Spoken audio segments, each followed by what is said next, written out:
If you know anything about trains, you probably know that they aren't exactly cash cows. They're costly to build, bring in very small profits, if any at all, and just aren't competitive compared to other investments.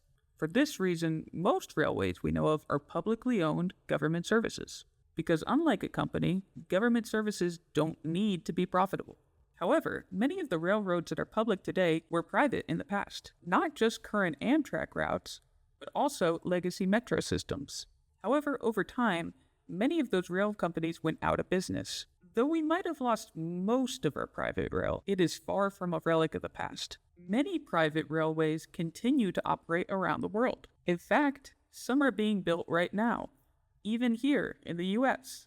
But how? Isn't rail unprofitable? Yes, rail is still largely unprofitable, but just because it doesn't directly generate profits doesn't mean it doesn't generate any value at all. Though the trains themselves may not make money, they do make the land next to their stations very valuable. This makes it very attractive for residential, retail, or office developments. The reason for this is that trains bring in a lot of foot traffic and a lot of people all to one spot very efficiently.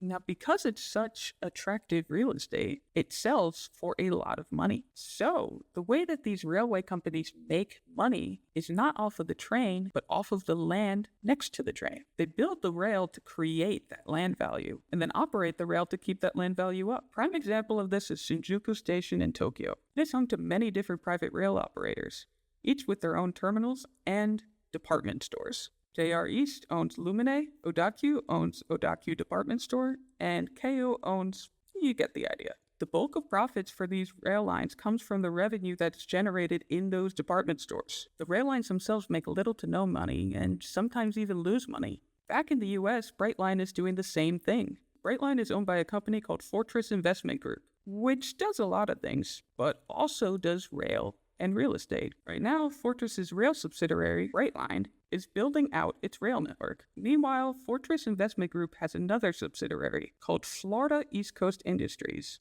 That company is building real estate next to the Brightline stations. Its most notable project is Miami Central Station, which, once completed, will have tons of retail around the platforms and several towers for office and residential space.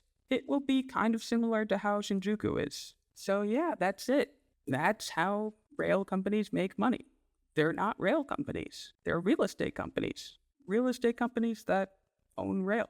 Can you think of any other examples of private rail companies you know? Let me know in the comments down below. Have a good one.